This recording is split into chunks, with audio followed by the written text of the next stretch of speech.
The annual performance review. As managers, we have to do it. And yet, for so many organizations, it is a clunky, time-consuming, and not all that valuable of a process. Today's guest is Projjal Ghatak. Projjal is the co-founder and CEO of OnLoop, a mobile-first platform that can help managers and teams build better feedback loops in the global hybrid teams of the future. Projjal and I talk about performance management through their framework of collaborative team development, how to make it easier on both you as the manager, and how to reduce the bias that is often embedded in the process. Plus, so much more. Thank you so much for joining me today, Projjal. I'm so excited to talk with you about team performance, individual performance. Like, this is a topic that every manager has to deal with. Feels like a bajillion different ways to do this poorly and not so many ways to do this properly or in a way that is actually a positive experience for all parties. So I'm super excited that you are here chatting with me today. Thank you for having me, Mamie. It's an honor. Let's start with this idea of collaborative team development, because I think from a big picture perspective, it's already a different way to look at performance management and performance development. So can you unpack this beautiful model that you have developed? OnLoop, my company, was really born from personal pain. And right before starting the company, I'd spent about 3.5 years at Uber in a variety of capacities, running teams locally, regionally, globally. And as a manager, I hated performance management. There are very few things that I hated more, frankly. Yet at the same time, I'd also spent 2 years at Stanford Business School where all we spoke about was feedback and how, as a leader, goals and feedback are probably the two most important things you can do. But in the workplace, I saw goals and feedback implemented as performance management, and that made people hate goals and feedback. So if you have an obese population and the only gym in town is like moldy, smelly, terrible, they will stay obese. And that's how performance management felt to me in many ways. And so for us in 2020, when we started the company, it was very much about how do we build an implementation of goals and feedback in organizations that don't feel like a chore and not something people hate. And this was right before the pandemic. And I think every manager would agree that managing in a hybrid environment is 10x more challenging than a physical environment, because you just lose the fidelity of sort of seeing people and understanding what's going on and stuff that you sort of gathered through experience over time. And so we realized that we needed to give managers a formula of how to think about performance and how to methodically think about where to unblock a person where you didn't have the ability to see them every day. And that's how collaborative team development was born, as a 5-layer hierarchical framework for managers to use on how to think about individual performance on a day-to-day basis. Yeah, I mean, I love this origin story that it was built out of necessity and your own experience. And yeah, performance management in general kind of feels like a moldy gym that you want to avoid. So I totally get that. Why don't you unpack the model now? Move us kind of layer by layer through it. Sure. So I think we started very much with feedback, right? And feedback is almost in the middle of the model. And people also assume that feedback needs to be constructive, but actually celebratory feedback or praise or getting very specific around a person's superpowers is equally, if not more important than improved feedback. So celebrate and improve feedback are 2 layers in the middle of the model. Below that are goals and well-being. And well-being sits at the very foundation of it. And well-being can be impacted by something going on at home or at work or whatever it might be. But often each person's well-being or productive capacity is a bigger determinant of performance than anything else if that is broken. And as a manager, the first thing is to understand where that productive capacity sits. And we sort of attribute 20% of importance to it. The next 40% is goals. And unfortunately, every goal framework that's been built has been built for company performance and not for individual performance. So OKRs are fantastic for CEOs to walk through what a company needs to achieve. They are terrible at determining individual work. And so goals in our framework and platform are either targets, projects, or skills that an individual or a team is working towards. And driving clarity around targets, project skills, and building the right hierarchy is actually where a lot of high performance gets unlocked, because in most organizations that individual clarity is really lacking. And when a manager's in a hybrid team, having that clarity and being intentional about it is super important. So that's 60%. The next two feedback layers form 30%. And finally, at the very top, the 10% is ongoing skills development, or sort of people learning over time. And that learning needs to be very much aligned to what skills people are trying to develop, as well as feedback they're receiving. So it needs to be highly personalized for each person. And so those five layers together form collaborative team development. And for every manager, those are the five things that they need to manage for every team member, and almost methodically solve that on a weekly basis. And we try to make that extremely formulaic with our product, so that management almost becomes a much more autopilot exercise than being overwhelmed between 6 to 8 direct reports on where to unblock each person. Having this kind of framework puts everything in perspective, right? Like if you're, as you're saying from the beginning, if people are not in the right headspace, if their well-being is not in a good, healthy place, it kind of doesn't matter what feedback you give them, because they're not going to be able to integrate it, right? And then if people don't have the goals, right? If they don't know what they should be individually working towards and how their work is going to be measured, it is hard for them to be as effective, right? And then giving them the feedback, identifying their superpowers, right? It keeps building up. And I think that's so helpful for managers, because sometimes we want to jump to the, well, I just have to give feedback.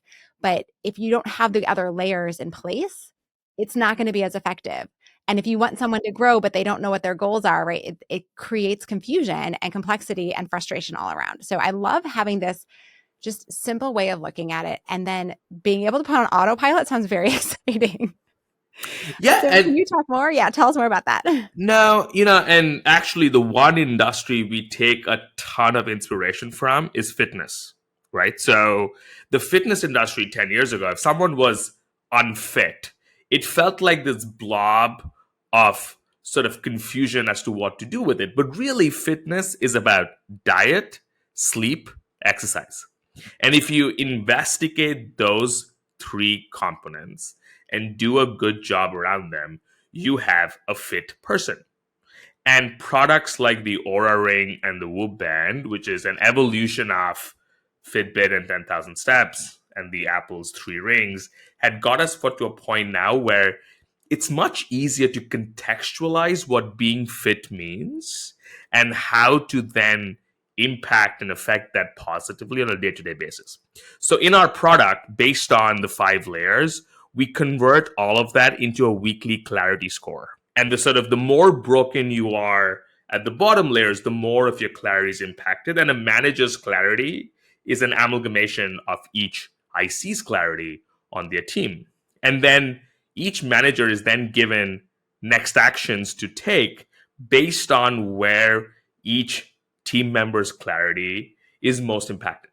So if someone hasn't checked in or has checked in red for a few times, the manager fixing that level is the most important. Versus if you have a super high performer who's crushing it, giving that person improved feedback is what's going to change their clarity. And as that evolves day to day, the directive becomes very easy, which is the OnLoop app gives you a clarity score. Keep that clarity score above 80, and that will automatically lead to high performance. And so when you think about high performance and this concept, and unfortunately, there's a lot of talk about high performance and a lot of theory, but like we haven't broken it down to first principles in terms of what that means. And that's why people gloss over it. And that's why, unfortunately, management as a function, management as a category of software is all underinvested in because people feel like it's all fuzzy and not broken down, versus CRM systems and supply chain systems get more investment because it's methodical. And we want to apply the same technology, the same science to management and make it a formula so that we can actually scale high performance management without people having to feel like it's this fuzzy art that they don't understand. And that's why I set out to build a software product versus coach people. I do coach a few CEOs, but that is much more scalable because every manager can be an amazing coach if we give them the right framework and tools to do it. Absolutely. And the ability to know what each person needs in a way that becomes so obvious is so valuable, right? It's so hard to know, does this person need me to be checking in on them and supporting them as a human? Does this person need feedback for growth? Does this person need to feel appreciated? How amazing to have that data at your fingertips. So how are you gathering that data? Like, what are the questions that we should be asking, and what is in this check-in so that the managers are actually getting those scores? Yeah, so everything in the app is in the form of a bite-sized capture, right? And so across the 5 layers, we have a clear formula of what needs to happen week on week to drive clarity across those 5 layers, right? So for the wellness check, that's a very quick check-in on a color scale of blue to red for an IC to sort of click on. And if they haven't filled it up, a manager can nudge them, right? And just knowing at a very basic level of where someone sits on productive capacity is just good enough to know. With goals, if someone does not have goals set, or they have not updated their goals based on deadlines, or they're behind on something, a manager will then get a next action on checking in on a particular goal. If they have too many high priority goals or not enough goals, we then sort of nudge people to set those accordingly. So as you go up the layers, there is an optimal nature to it.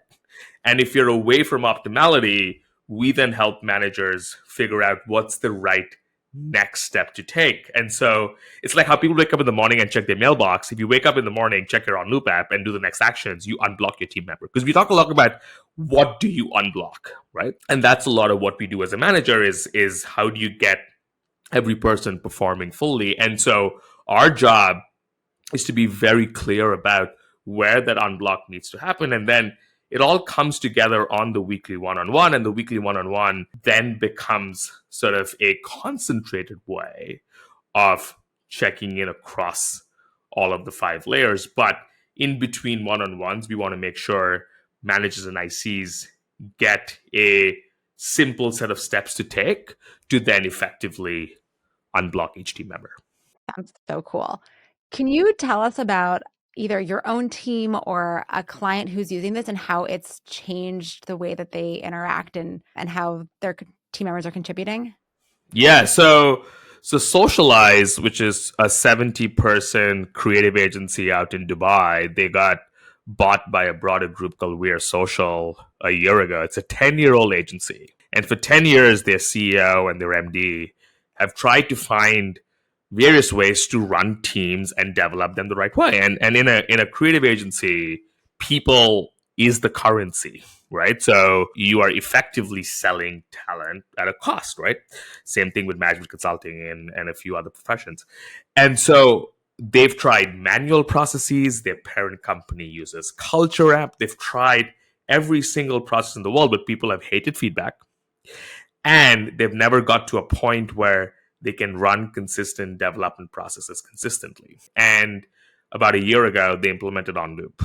And one of the things that we also do in our product is when it comes to formalized development, we compile everything in the app in the form of Prism summaries that replaces manual performance reviews.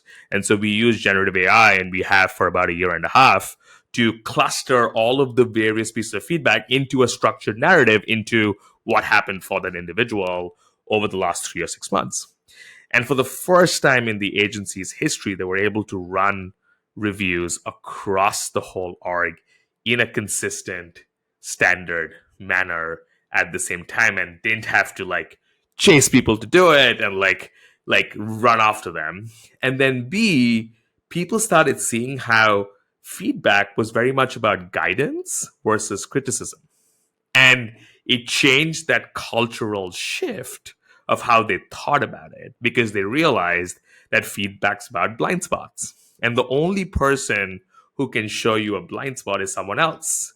So by not giving feedback, you're actually doing more of a disservice to your colleagues versus pointing something out. Versus a lot of people believe, oh, it's not my place to give constructive feedback. But that's where the disservice actually lies. So it completely changed how people approached feedback in the organization because we give them a product that didn't feel clunky and formal and a pain. And so it changes how people perceive things in the same way that Equinox or F45 or Spin or SoulCycle has made working out cool, right? It's not that people didn't have ways to work out, but if you make it cool and aspirational and fancy, then people do it.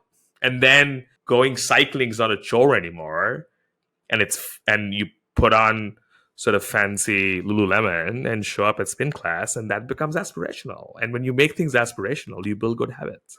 Oh my gosh. Yes. I'm like loving this mental model of giving feedback as being like the Peloton of the management space. And so it is so true though, that when it's easy and fun and cool, people want to do it.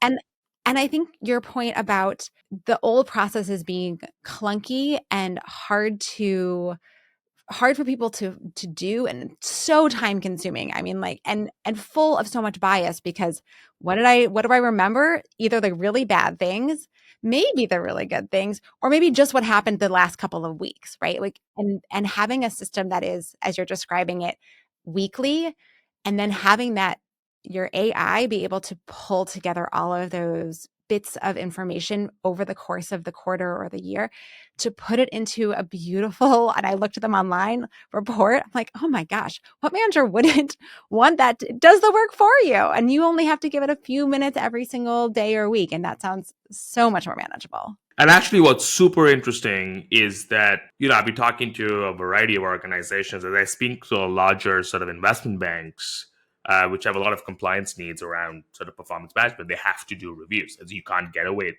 without doing them. Is that when an AI is being equally eloquent across everybody versus depending on an individual's or manager's eloquence around these reviews, you actually then drive much fairer outcomes in terms of the work getting done versus someone's creative writing skills or someone's ability to scream the loudest in a room. And so while there are people who are like, oh, is it weird if an AI writes a review? I'm like, on the other hand, we are making sure managers make the observations, which is what is most important. And actually that's what people are meant to do. And then you use an equal brush to summarize and cluster the reporting in a way that levels the playing field. And I didn't realize that until we started talking to larger companies, but that is so powerful in, we talk about DEI and we talk about gender pay gap, but ultimately the only way we solve these things if we go back to first principles on how decisions get made in organizations. And unfortunately, straight, white, heterosexual males are taught to be confident, ask for feedback, fight for the promotion, and push it. Versus if you're introverted or you're a woman or you're a minority, you ask for less feedback and you advocate for yourself less. And if we can use technology to equalize that, that is incredible in terms of the fairness of outcomes we'll drive in the world. I completely agree. And I think it's such an important factor in the workplace right now. And I'm wondering if there's a piece of the way that you approach feedback with OnLoop that is beyond the manager to the individual contributor, but that is also about colleague to colleague, because that feels like another place that so many performance management systems break down because it's only manager contributor directly, unless you're doing a 360, which most companies don't do for most of their employees. Yeah, so for us, captures are 360 by default, right? So that's the micro feedback that happens in the app, and that can be manager to direct report to manager, peer to peer. And so that happens in all directions. And so, and people can also request feedback from people they've been working with. And actually, we're working on a feature right now where we can auto request feedback based on sort of a level of interaction that's happening between colleagues. So we're less dependent on someone's courage to ask for feedback versus sort of equalizing that happening across everyone, because so much about workplace outcomes is tied to courage, and courage is deeply cultural and socioeconomic in how it develops in each person. And so we can equalize a lot of these things whereby people's outcomes are not dependent on personality factors that lead to different outcomes. And when the AI sort of stitches things, it stitches at the self level based on 360 feedback the individual receives, and then at the manager level. And the manager also has the ability to request feedback from folks that they know the individual works with. And then we really believe that the development conversation is very important. So unfortunately, because performance management sucks so much, and lots of companies, they're throwing the baby out with the bathwater. So they've stopped the review, and that's meant that they've stopped the conversation. And that periodic conversation is very important. My wife and I do a quarterly business review because it's important to sort of take the time and reflect on what's happened, and then you use feedback over time to then have the conversation. And so for us, delivering that prism summary for a manager individual to have the conversation at the end of a quarter or at the end of 6 months is very, very important. But that conversation should happen with data that's stitched together over time versus someone sitting and using the peak end theory, as you said. So you remember what happened recently, or you remember what really spiked. So something really bad happened or something really good happened. You remember that? They remember what happened recently. And then the conversation usually happens around those things. And so now, I mean, I feel very grateful to do this work because I both believe and love it. And so I'm an old school founder that, I couldn't run a business that I did for money or did because it just had financial returns. And so I feel incredibly grateful to do what I do every day. Yeah, and clearly it's having a really powerful impact on people. I mean, getting people to want to give feedback and want to hear feedback and to be in a space, in a mindset where they can receive it, and then going the next step to be able to know, what do I do with this? How do I actually move forward? Because you commented before about the shift to guidance, right? If feedback historically is this isn't working, then that's only so helpful. We need the push into, so all right, then what can we do about it? Yeah. And if we don't get to the what can we do about it conversation, then it's kind of just painful to hear feedback if it doesn't actually give you a sense of how to move forward. So pulling all that together is so powerful and so helpful for people. No, the other thing we can now do with Gen AI, and actually, we started using Gen AI in 2021 with automated reviews, but now we use Gen AI in various parts of our product, and we can actually take someone's raw observations. And so I can take raw observations after this call, and once I voice record it, our system will then rewrite that for you in a way that is encouraging and direct at the same time. The real radical candor. A lot of people, and we can talk about radical candor if you want, because a lot of people misunderstand what radical candor even means. And then we can also extract behaviors from it based on a set of competencies or values that the company has. And so a lot of people struggle with, if someone's late all the time, like, how do I say that to the person in a way that's impactful and makes a difference versus like sounding angry or sounding frustrated? And so now we can just take raw observations, which we all do as human beings, and rewrite that as feedback. And we can infer skills from observation that then reduces the friction and increases the frequency at which people are open to giving feedback. And so because we've been so focused on the end user lens, we've been incredibly obsessed with how do you take friction away. Versus, unfortunately, performance management has been built for processes and systems versus behavior.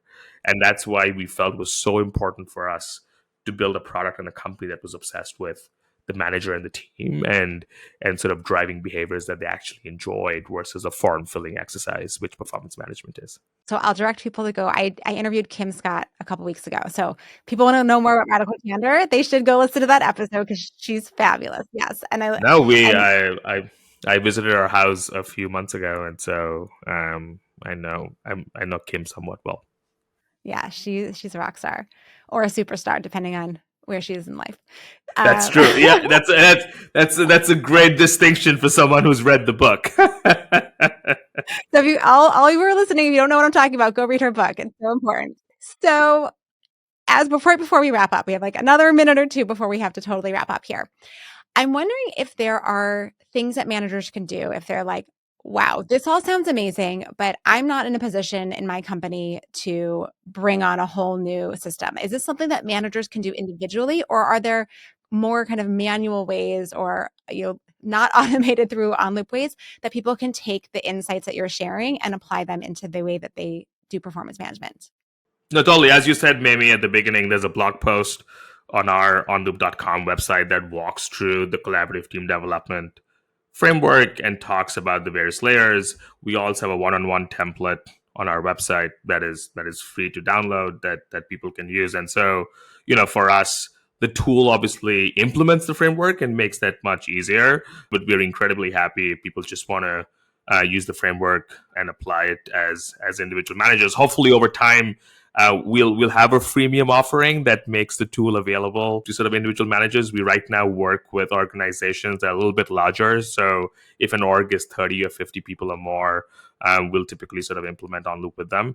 But if they're individual managers that want to work with us, I recommend some of the resources on our website. But also, feel free to reach out to me and we'll see how we can help. Fabulous. Can you tell us about a great manager that you worked for and what made this person such a fabulous boss? Yeah, so the person I want to shout out is a guy called Brooks Entwistle, who joined Uber in 2017 and sort of became my manager running Uber's APAC business. And then once we sold our Southeast Asia business to a company called Grab in the business development org. And actually, when he first joined, he was given a list of people, and I found this out later, of people that he had to retain in the org. And no matter what I did, and if I sent an email or was in a meeting, I always got a note from him on how that was amazing and exactly why that was incredible. And at a time of like tumultuous change, it was deeply validating and made sure that I didn't think about the roles either in the organization or outside the organization. And I think good managers recognize effectively. And I know we talk about recognition a lot, but I think there's a particular art about being very specific about what someone does that then makes them important. And as human beings, we all want to feel validated in the roles that we play. And actually, there's a great book by Viktor Frankl called The Meaning of Life, whereby he talks about how, as a human being, we all want to play roles that we feel uniquely positioned to play. And I think what he did incredibly well was make it very clear to me why I was uniquely important. And that is such a fantastic retention strategy and making someone feel special by not saying you're doing a good job, but saying exactly why they are unique and special.